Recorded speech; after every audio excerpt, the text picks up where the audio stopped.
Founders Space, Mentors and Masters. I'm Captain Hoff, CEO of Founders Space, the leading global startup accelerator. I'm also author of the award-winning books, Make Elephants Fly, Surviving a Startup, and The 5 Forces. Today, I'm here with Eric Rogell, founder of the BOLDMEN Initiative. Eric, wonderful to have you on the show. Hey, Steve, how are you, man? It's an honor to be here, truly. I'm real excited about today. So tell us, what are you working on now? I have the BOLDMEN Initiative, and that is a collection of projects that we're doing primarily for men, and it is about moving men forward faster in their lives. So whatever area of your life that is, whether it be being a more influential and inspirational leader, if it's being a better father and role model, if it's being a more connected and passionate boyfriend or husband in your personal relationships, or connecting with clients on a deeper level, it's really, who do you need to be in order to do that? Because I'm more about being than doing. And it's about, who are you as a man? Who do you need to be in order to create this amazing life and really live your life to the fullest? Because so many of us, and I speak for myself, mostly in this, grew up knowing there was more, knowing we could be more than we were. And so, I went on my own personal journey, and now paying it back to the mentors and role models that I had, the great men that helped me become who I am, kind of pay that back to the men that are a little further behind me on the path, and make their path a little easier and faster. Tell us a little about your journey, what you went through to come to this point. Hey, I'm going to go kind of back to the beginning. I have a joke that my mother raised me like a veal.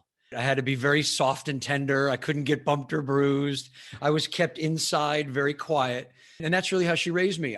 She was a single mom. My dad was around, but he wasn't around. And listen, when I tell this story, Steve, one thing I want to make very clear to those that are listening, I have this thing about victimhood. So I'm not blaming, not a victim. They didn't do anything to me.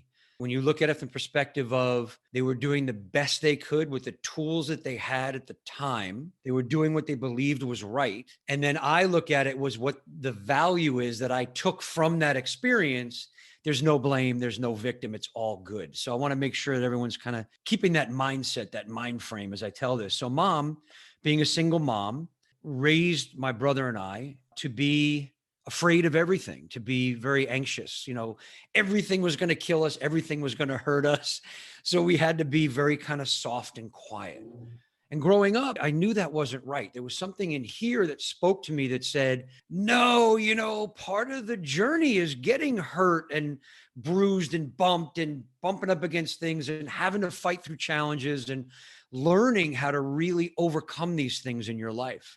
And secondly, my dad was a really great guy. I mean, he was an athlete. He was great looking. He had a great job. He had a motorcycle and a Corvette. And I mean, he had this, incredible persona, and people loved him. And, mom was very hurt. So she would repeat to me over and over, don't be like your father. Eric, promise me you'll never be like your father. This is confusing to a, 11, 12-year-old boy who looks up to men as role models. So it really kind of led to some frustration and confusion and anger in my teen years. And I'm sure a lot of men that are listening have a similar experience, because in my work, I find that it is fairly common. But at the time, I felt very alone and like I was the only one who was going through this. So spent my teen years very angry, very frustrated. How did that manifest itself? That's a great question, Steve. Really great question. Because for me, I was not playing sports.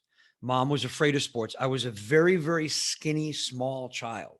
Not anymore, but I was back then. And, so I really wasn't playing sports. So for me, it was like a lot of anger. I would, I decided I wanted to work out. I wanted to get muscles when, I was a teenager. That was the big thing. I wanted to be muscular. So I would go down and work out, but I would work out angry, and I bought a heavy bag, and I would just punch this heavy bag over and over and over. And I would have guilt about doing this, like releasing this anger. My mom would hear me. She'd get upset. Why are you so angry? And it would just be a cycle. And then I'd feel guilty about being angry and not. And again, this is all building up. And as men, so many of us go through this, right? We're trying to push that beast that's in us down rather than learn how to effectively and powerfully express it. So yeah, so I was very angry as a kid. And things I promised myself was when I went to college, I was going away to school. I would be out from mama, and went to college. And I said, I'm going to explore this side of me. So the very first thing I did, the first night in college, I saw a flyer for a martial arts, club. Boom, I'm in. I'm joining the martial arts club. And I loved it. I was getting bumped and bruised and bones were getting broken. And I'm like, this feels natural. Feels like I'm getting stronger. I'm getting, used to these bumps and bruises and setbacks and fighting through. And so I continued along that journey in my life, but I worked regular jobs. I was in the restaurant business. I ran restaurants. When I got out of college, I got into the internet in the late 90s when everybody got into the internet before the bubble burst. I had a company that produced interactive children's stories. We were using Flash, bubble burst, and I got into print magazines. And then I was the creative director for print magazines. Through that, I actually ended up becoming a journalist. And for years, I was a men's lifestyle journalist, which was perfect because I got to explore that side, right? I was doing car reviews. I went to the Bob Bondurant Racing Academy and got to get my stock car racing license and learn how to handle a car. And then, I would do adventure travel stories for Discovery Channel and other men's magazines. And I got to go rock climbing and on these expeditions and travel around the world, and really started finding that this was part of my journey. This is really facing these challenges, facing these fears, because again, like I mentioned at the beginning, Steve, I was raised to be fearful of everything, but now I was facing these fears and really loving it. So I kind of went on these adventure trips, did all this stuff around the world, left that and ran a financial publishing company for a while, and realized my real passion and what I believe my purpose is helping, guiding other men who have gone through what I've gone through to find their own passion and purpose. And especially men, like in doing what you do, who are entrepreneurs, who are starting their own business, who are really, really, really good at whatever it is that they do. But now they've got to lead a team. Now they have to be the king at the head of all of this and run this team. And they may have families, and they've got to kind of deepen those connections with the family. And how do you operate? And that was really became the next phase of my journey, was doing that. And I was very fortunate. I went looking for role models and mentors. Found that there are amazing, amazing men out there. If you really look, there are incredibly amazing men out there. I'm paying this forward to other men, but they really taught me who I was and how to operate and how to lead and how to be a great, husband, boyfriend, father, role model, brother, leader, all of those things. And so that kind of in a nutshell is really kind of my journey. And now I love what I do every day. I get up and I get to work with men. I get to work with companies and corporations and their leadership groups. I get to go on these amazing adventure travel. I have the podcast that Warriors, Lovers, Kings, and Heroes, which are the 4 foundational archetypes that we go through. Men telling their stories about how they became the men they are. And it's inspirational and motivational and really speaks to who we are as men, because that's really how we learn. I feel we learn more, not from sitting and being told what to do, but from stories of other great men and learning from each other and having that brotherhood. And so, yeah, that's just been kind of my journey and how I ended up where I am now. I know you have a deep philosophy. You had your mentors, your role models. Mm-hmm. And tell us how these role models shaped your philosophy. Yeah, another great question. And I love that. And it's really, there's one man in particular who I just cannot honor enough and say enough about. His name is Rob James. Talk about and honor other men, which was something I had a lot of difficulty doing in my life. I would look at other men as competition and want to find fault in them and tear them down. And then so I was very alone. Rob became a friend and a mentor, and he really taught me the value of honoring other men, being in awe of other men, and really respecting what they've accomplished, and then taking that on for myself, really integrating that for myself. So Rob's been a great mentor to me. He founded a work called Self-Discovery Life Mastery. Rob grew up as he was a cowboy since he was 8 years old. He was on a cattle ranch, and he learned from great men who were men like Marlboro men from, like the old West. These were guys, they were throwback men that were cowboys and ranchers and just maverick sovereign men. And then he went into the Marines and he learned about leadership and camaraderie and brotherhood and all of that in the Marines, and took that into his work. And I've been doing it for almost a decade now. And Rob's become a very close friend and mentor to me, personal mentor to me. And I am a big comic book geek. I love all the superhero stories, sci-fi, fantasy. I love all that stuff. Again, I grew up as a kid sitting quietly in the corner reading, and this is what I would read. I loved all these stories of heroes and men that I felt were who I wanted to be. So I watched Star Wars, Star Trek, comic books. I'm a big Batman guy. So I love Batman. I read all of that and, and all these myths. And so I became a very big fan of Joseph Campbell. He was, professor, and he really was the foremost authority on myths and mythology. And he did a great series on PBS decades ago with Bill Moyers called The Power of Myth.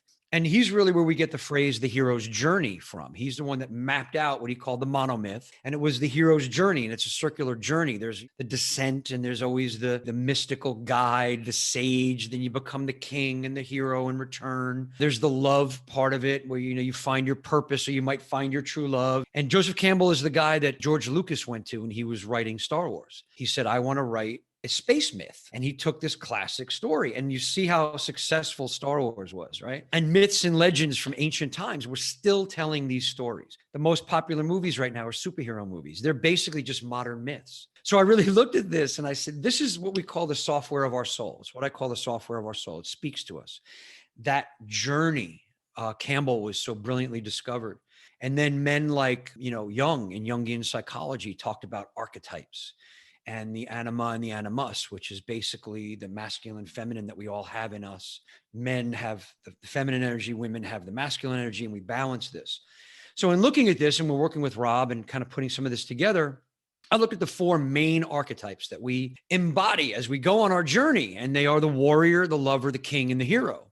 And so to give a really quick explanation of each, the warrior, that's the side of us that moves us forward. That's the one that gets us going. This is our strength, our power, our drive. And it's in all of us, male or female. The characteristics are things like courage and boldness and decisiveness and leadership and being a maverick and a guardian and all of these wonderful things that we need as leaders, and especially as entrepreneurs that are starting our own businesses. But then we have the lover side. I call it the heart side sometimes, because some guys can't get past when I say lover, their mind immediately goes to the bedroom, right? And it's got little to do with that. It's the archetype of the lover, the heart side. And we need this. And this is one that I resisted on my journey because I had started in that. To me, it seemed weak. It's not. It's the most powerful side of us. Really on equal power is the warrior. And the lover side of us is things like wisdom and passion and creativity and playfulness and abundance, being that guide. And so none of that sounds weak, does it, Steve? No. No. In fact, what I think you're saying is you need a balance of all of these. Exactly right. And so when you can balance your warrior and your lover and integrate them, really become both and embrace both and be able to step into each of those deliberately, that's when you're operating from king, and you can command both sides, because any good king needs both sides. Any good leader in a company needs both sides. Founders of these big companies who end up getting pulled out of their position because you're stuck in one or the other, and they can't get them both integrated and become the king, become the queen, and actually run the company using both the warrior and the lover side, which is very necessary, because the warrior side of us is the one that makes those decisions, gets things moving, has the drive, gets it forward. Now, once you're doing that and it gets moving, you need that lover side to come in and use the creativity and the wisdom and the abundance and the nurturing and everything to make it grow and thrive. So you need to balance out both. If you're constantly driving forward, and we know, to me, Travis Kalanick from Uber is an excellent example of this. Amazing man, really brilliant, incredible idea, but they were going into cities and they were basically doing battle with the cities. We're coming in, we're going to do this. Boom. He was warrior, full warrior. He got everybody on the team, full war. We're going in. And they did it. I mean, it was mind-blowing how successful they were in getting into these cities. But then once it tipped, and the cities were like, all right, we got it, Uber, we need this in our city. And they would go and say, we need them. He's still in full on warrior mode. He's still, blah, blah, blah, I want to fight you. Didn't make the transition to the lover side, the heart side, where it was like, okay, cool. Now we might grow this thing, partner with them, balance of both, become the king. And when it doesn't happen and you're still in that phase, either one or the other, you can't really operate. So it's so important, like you just said, to really balance those both out, have the ability to both. The example I give everybody, if you really want to think about this, think Braveheart, right? They didn't call him Bravehead. It wasn't just brave. It wasn't just heart. It was both. And that's why he was so revered and loved by the people that followed him, because he had a balance of both. And I know in Celtic cultures, they have this thing, the warrior poet is revered. Now, warrior poet is basically just warrior lover, just restated. So yeah, that balance is critical, especially when you're in a leadership position, and especially, you're a leader in your family as well. So it works at home or at work. I know that you run programs now. You actually take men, get them together, describe these programs, and give us some concrete examples of of how it transformed them. So I have two programs right now that are running in this that men can get involved in that are great. One is what's called the BOLDMEN Brotherhood Council. And that is, a virtual thing where we meet, and this is just launching. So we had some iterations of it, and I did some things with men online during COVID, where we did some boot camps and things online. And now it's becoming this almost worldwide brotherhood where we get together online. And it's really about bringing back that where men really are there for men. So it's about brotherhood. There's a thing, Steve, that really bothered me. I was at an event and the speaker said there was a statistic that said 90-something% of men said they do not have one good male friend they could turn to in time of crisis or challenge. I thought that number was high. I've seen numbers between 30 and 90%. In any case, anything over 2% to me is unconscionable. Shouldn't happen. We need each other as brothers. So that's really what the BOLDMEN Brotherhood Council is about. I teach the warrior, lover, king, hero archetypes. We have the sacred 7 core values that we live by also, which are courage, honesty, integrity, commitment, duty, honor, and love. And we show how do you live in those every day, be those every day, and step into your king and your hero. Hero is just king who no longer does for self or immediate. It's selfless service to others, right? Creating other kings and queens, bringing other people up, doing selflessly from the heart. And so we do that in the council. So it's part training and getting men to understand the 4 archetypes. And then it's also part mastermind group and accountability group and peer accountability group, where it's, what are your challenges you're going through? What challenges are you going to give yourself? Because as men, we love having challenge. As founders, as entrepreneurs, the challenge is so great for us. We need these, what I call big, steep hills to climb. Put these mountains in front of us and let us go up them. That's what keeps us alive. So we do that with each other. We challenge each other to challenge ourselves. And we meet, regularly online, and we do this with each other. It's a perfectly safe space for men to go in and share and be open and honest and real and raw. What happens in the Brotherhood Council stays in the Brotherhood Council.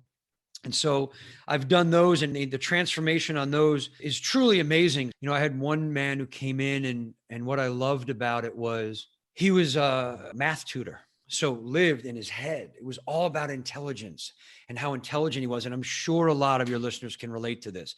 It was how I was as a kid. I was the smart kid, right? So that I wasn't the big kid. I wasn't the strong kid. I wasn't the athletic kid. I was the smart kid. And so I lived in my head because that was what got me where I needed to be. And so this was his experience. He was married, great guy. And I told him, I said, listen, we have a saying, greatest distance in the universe is from here to here. There's no greater distance in the universe than getting out of your head and coming from your heart.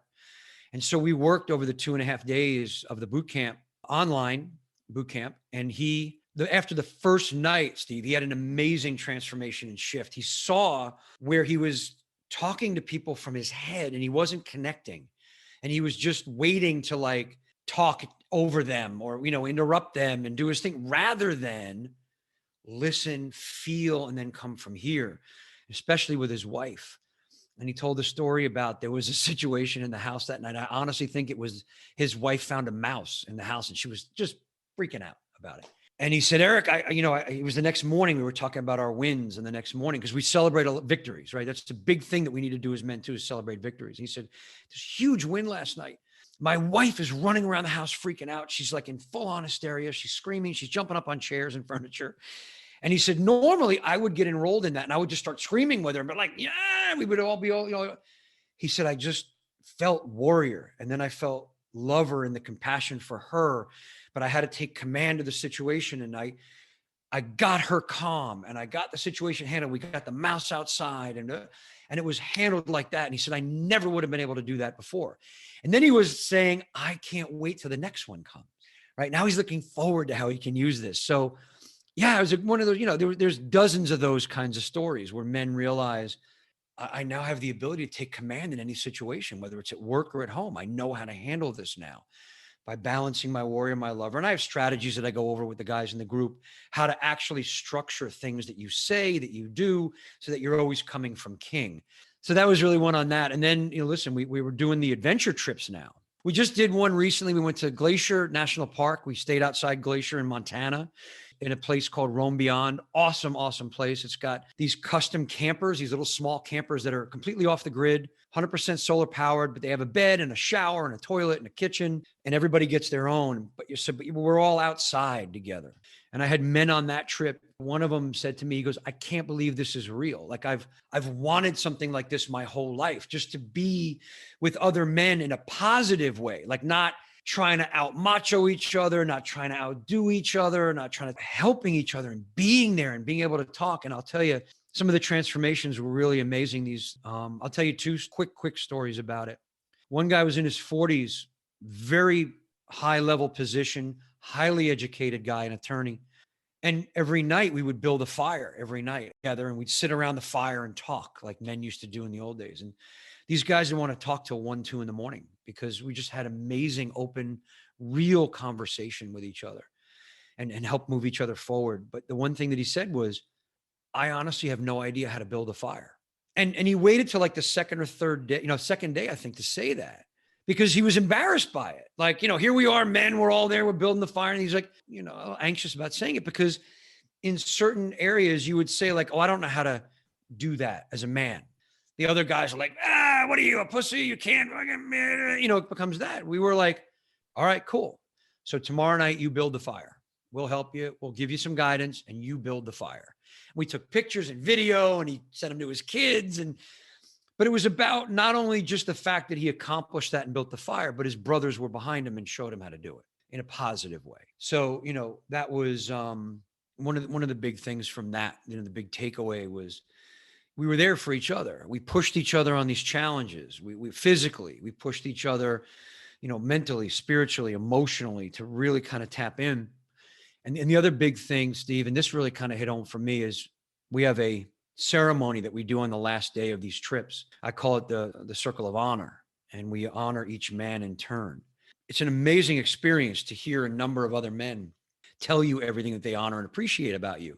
Most of us have never experienced anything like that. I know I never did till I started doing this work. And all the men, and it happened to be that it was the weekend before Father's Day in June that we finished the trip. And all of them said, I cannot wait to do this for my father when I get back. Some of them were seeing him in person. Some were going to be on the phone or on Zoom. And they were like, I just want to tell my father how much I love him, the amazing things that he did for me and gave me growing up, what I love and appreciate about him and what he's accomplished in his life. And they all got back to me afterwards and they said, like, tears, emotion, just the bonding between the father and the son after that. One guy told me that his brother and sister saw him do it and they were like, oh, we want in on this. And they started doing it. And the father was crying, having that experience, and then being able to take that into your personal life at home with your family. But not only that, but into your business life, and being able to talk to people on your team who are working for you and honestly and from the heart be able to say, hey, Steve, here's what I really, really appreciate about you and what I'm just in awe of. I love your talent for programming or commanding a team or being here on time, your dedicate, whatever it is, being able to honor each other like that. So it's one of the things that I tell people to do more than anything else, because the transformation from that simple thing right there is absolutely amazing. So I want you to try that, Steve, and then you come back and tell me what the response is on it, because it's truly moving and changing and transformational for everybody involved. I want to understand from you, how can we take these experiences and this emotional development and translate that into our work, into our managing people? Because I know I was an introvert, really tough to transition into being an extrovert, managing people, connecting with them. Yeah. Tell us some of your experiences and the experiences of the people you work with and how that manifests itself. The first one would be what we just talked about, honoring, honor, appreciate, acknowledge. I found that in a lot of places where I worked, people that really did the majority of the work really were grinding it out every day. A lot of times they're not really the most appreciated. You know, the leaders of the teams get the most accolades. So for me as a leader, it really is about, you know, not over like every day going, hey, good job, hey, good job, hey, good job, hey, good, because then it stops meaning anything. You can go to an employee and just say, you know, hey, Steve, I just want to let you know, I really, really appreciate what you did on Thursday. I mean, it was just, it really helped me out, helped them out. And I just wanted to let you know, and you can do this in a team meeting. So, you know, it's done with other people and they see that you're doing this, but it does not take much. It really doesn't. So I know some people that do this even via email. They might send an email to the whole team and just say, hey guys, I just want to tell you how much I appreciate you doing this, and kind of mentioning everybody, or do it in a team meeting. It's easy to do. And it's so, so simple, but it's just about honoring, appreciating, acknowledging. Okay. It's not hard. Even if you're not good at communicating, if it's coming from here, they're going to feel it. So that would be one thing that I would do. And you'd be amazed at what that does for your team. You know, look, they do studies all the time, and so many companies, to show appreciation, they throw more money at people. Here's a bonus. I'm going to drive you into the ground, but I'm just going to give you a few more dollars. And most people say that that's not what they're looking for. They want that acknowledgement and appreciation. They want to be part of something and feel that they are contributing in a major way. Just let them know. It'll change their lives. It'll change yours. Now I talk about, you know, the warrior, lover, king, queen. We're talking about organizations, and hero. So one of the ways you can operate from your hero is by creating kings and queens around you. And that's a little bit beyond appreciation. Imagine what your company would operate like if everyone from the bottom of the organizational chart all the way through the top was being trained to be their own king and queen, the best that they could be. Taught them about their warrior and their lover and about how to be the best. Maybe you give them, you know, I had one guy that went through my boot camp and he ran a team and he was ready to go on vacation and he was dreading it because of all the things he had to do. Well, when we went through the boot camp, he realized, I don't want to have to do this. I'm going to create kings and queens on my team. So he went in and he said, all right, everybody, come on in here. This is what I need done. Who wants to, you know, head up this? Who wants to head up this? Who wants to head up this? And people volunteered. Oh, I'd love to take that on. And he basically delegated everything he had to do to all these people. And they were so appreciative because they wanted to step into their own king and queen. They wanted to have a sense of responsibility and ownership and leadership, even if it's over one little project. And he said, I was able to step back and manage them, go on vacation and be clear. And they were so excited. They couldn't wait till I got back to tell me what they'd accomplished. So do that also. Create kings and queens on your team. And really, you'd be amazed at what people want to do. And again, doesn't matter if you're an introvert, doesn't matter if you're a great leader yourself. You're now stepping into that leadership role of creating other leaders and really kind of, you know, getting them moving forward in their careers. I have been amazed at what people will do and step up to when given that, you know, that opportunity. So those are two really, really quick things that you can do from that perspective. And then I have one for communications. There's a great way that I tell everybody to communicate from your king and queen. So this is an example I give all the time, and it really kind of hits home. So there's a couple of wrong ways to communicate, and we do this all the time. We do it out of habit, and we do it out of reflex, a knee-jerk reaction to things that we've been taught. But there's a couple of them that are less than ideal. And one would be this way. So if it's Friday, in the afternoon on Friday, and I come to you, Steve, at your desk, and I say, hey, Steve, you know that project that you're working on? I need that on my desk Monday morning. And you know what? It's important that it's on my desk Monday morning. And I know you're going to have to work over the weekend, but that doesn't matter. It's got to get done. Because if it's not on my desk first thing Monday morning, I'm going to have to let you go. How does that feel? Not good at all. I feel resentful. They just took away my weekend. What that is that's just coming from pure warrior. There's nothing else behind it. And so that's just pure warrior. Now, look, there are times when that's perfectly okay. If I'm a surgeon and I need something from my scrub nurse, get me the, right? That's it. If on a battlefield, it may be okay. But in 99% of business interactions, it really turns us off. But so many do that. Now, if I come from this way, say I do it this way. Hey, Steve, how you doing? Oh, we just love you here. We think everything you do is amazing and you're just so incredible and you're so detail oriented in everything that you do. And we just love you here. But, I hate saying this, but that project that you're working on, I need it Monday. And yeah, I know it means you're going to have to work over the weekend and God, that sucks. But really there's no other way. And you know that if you don't get it to me by Monday morning, all kinds of bad stuff's going to happen. And I may have to let you go. And I don't want to have to do that, but I'm going to have to let you go. So, get that to me on Monday. How does that feel? That feels even worse. I know. Yeah.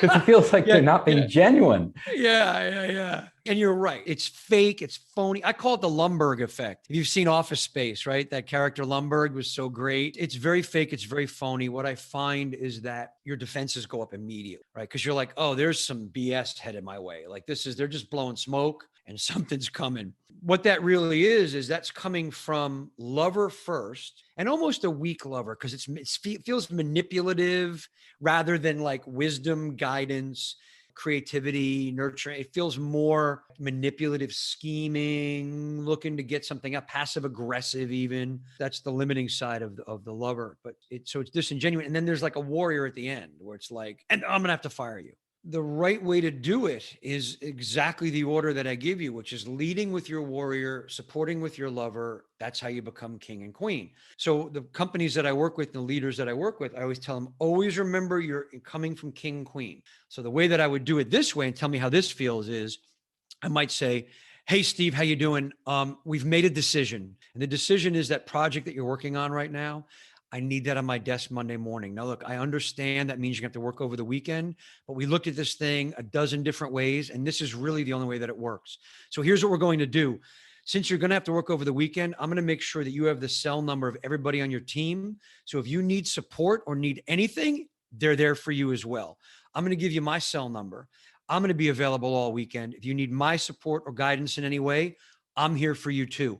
The reason is because if I don't have it on my desk Monday, there's going to be some consequences. I think you understand that. We're not even going to go there. We have confidence in you. We believe you can get this thing done. So do you have any questions for me? How'd that feel? That felt better. That felt honest. Yeah. I understand what needs to be done, and I have to step up to the plate. Right. And it's belief in you. So really, if you look at the warrior side of that, I led with, we've made a decision, right? Which is a warrior trait. Deciding. Decision is warrior. Right. It also means we can't negotiate this. Right. We've looked at it a bunch of ways, and this is the decision we've made. Now, it may not be ideal for you. You've got to work the weekend, but at least you know where we stand, right? Adult to adult, we know where we stand. And then there's the lover side comes in the support. Make sure the team is there for you. I'm going to be there for you, and we believe in you. We know you're going to get this done. There's no way you're going to fail. You have our back, and we're here if you have any questions. That's warrior lover structure. This works for everything. And I can tell you from years and years of using this and giving this to my clients, I've had them fight me.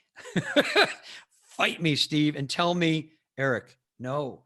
I've had two situations where women that I was working with had to fire people. And one of them fought me for about a half hour because she wanted to come from the lover side first. But Eric, I want to tell her, it was a contract worker. I've been working for her for about 8 years and the work was slipping. She was no longer going to be working with her.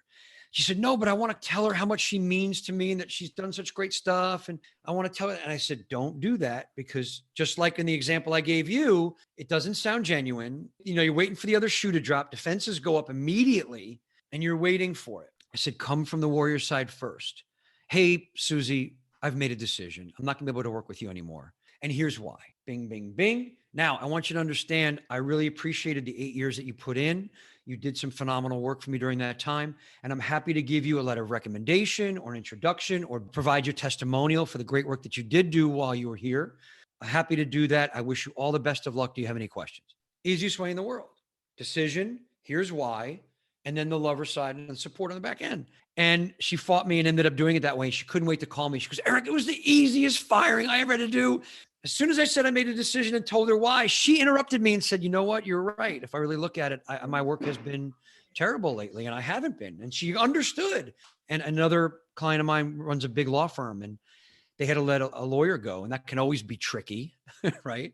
And she said, I've always done it in the past, leading with the lover side. And I always wonder why I would get into an argument with them.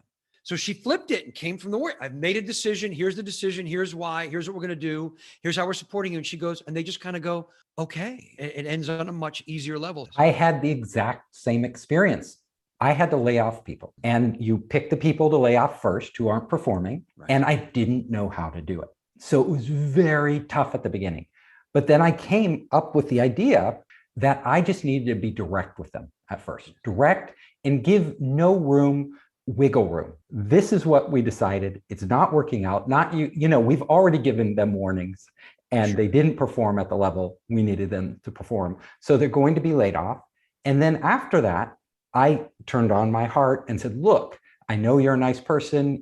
We've had good relationships, and I want to support you. And bam, that worked. And the reason why it works is because, look, it's our journey. It's the story. It's what Joseph Campbell said was the monomyth, is our own story and who we are. And it speaks to us, right? Because we're used to that. It's when it comes to us, one without the other or flipped, that we just it doesn't feel right. And so that's why I tell leaders, again, it doesn't matter if you're an introvert or not. It's just a structure. It's a strategy. And when you stick to it, everything seems to work and people get it.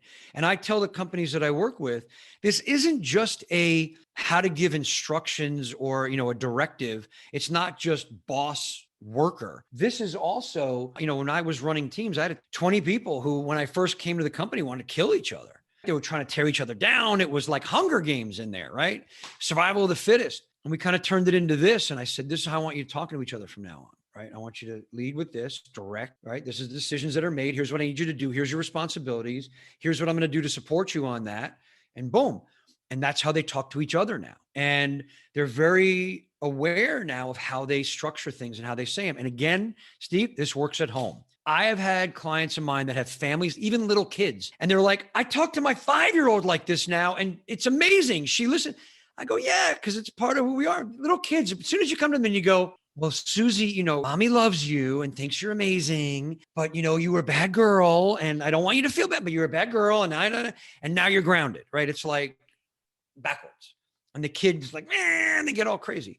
When you go and you go, Susie, listen, daddy and I made a decision and we're going to ground you for, whatever it is, 2 days a day, an hour, if it's a 5-year-old kid, right? We're going to ground you. And here's the reason why. We had an agreement.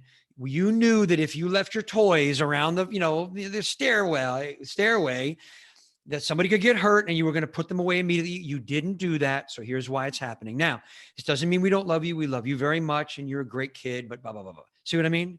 Kids respond to it. So that's one of those things that they can use universally. There's no complicated acronyms you have to remember. And basically, warrior, lover, come from your king or queen, and they will respond to it favorably. That is great advice, life advice for everything you do. Now, before we wrap up, I would like to know, what was your personal lowest moment in your life and how did you get out of that? There were a couple, but I think the most recent I'll get into. I've had a couple of times in my life where I literally didn't feel I needed to be here anymore. I really felt like if I was gone, things would be better, or I couldn't handle what was going on. And so maybe a reboot, maybe I just kind of go. The most recent of that, I think, was about 5 years ago.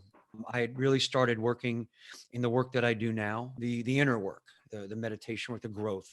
I was still chasing dollars, and I felt like bank account is really what made you a man, what made you a success. Wealth to me didn't mean what it means to me today. Wealth today is wealth of friends, wealth of knowledge, wealth of joy, wealth of love, wealth of money is included in that, but just abundance. Like I feel wealthy right now, Steve, that you and I reconnected and I'm here on your podcast and you were on my podcast. But at the time, it was financial wealth was really where it was. And I was chasing dollars and I was miserable.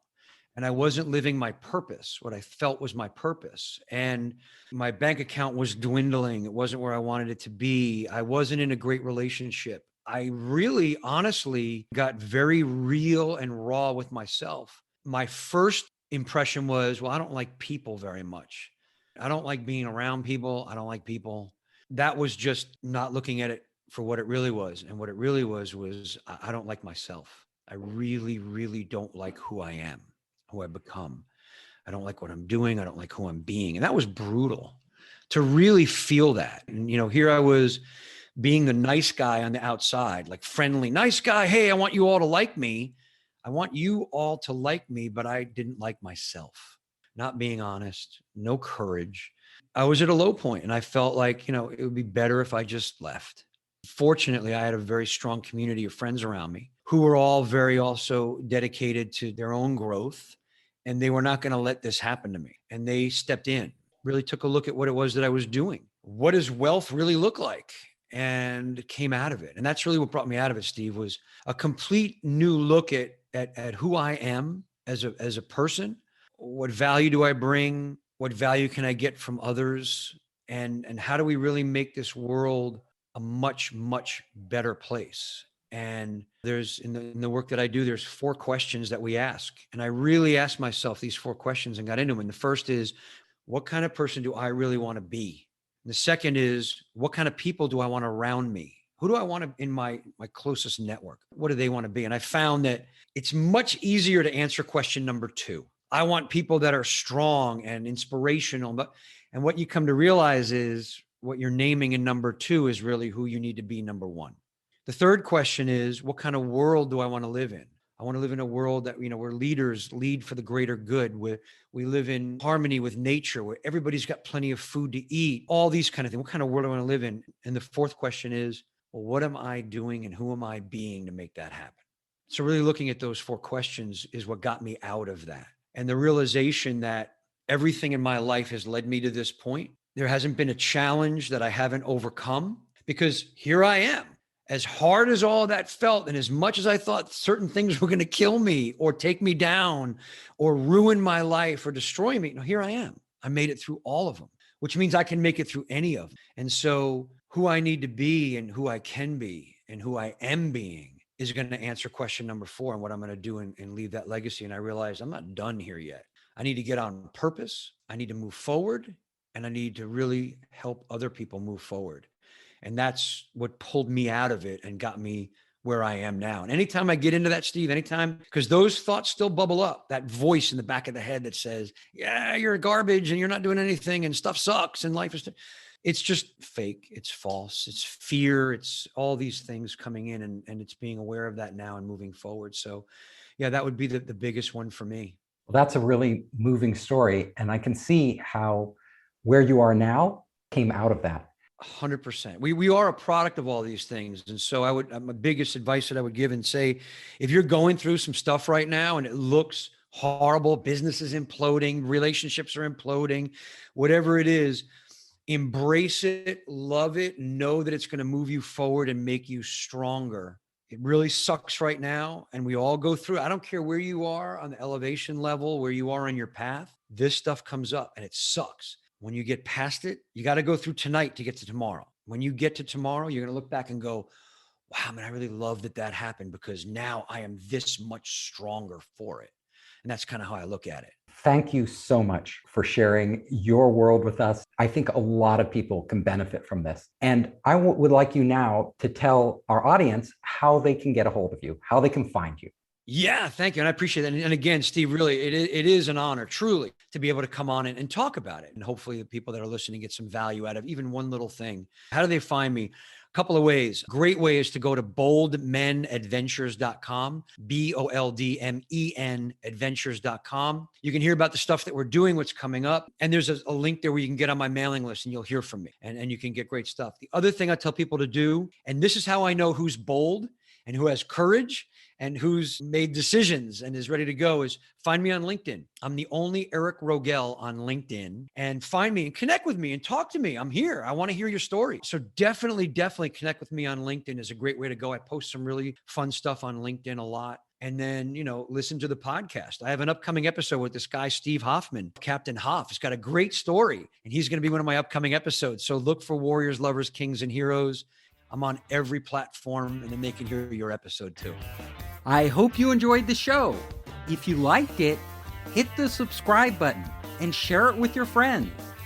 You can help us create more great content by subscribing and sharing.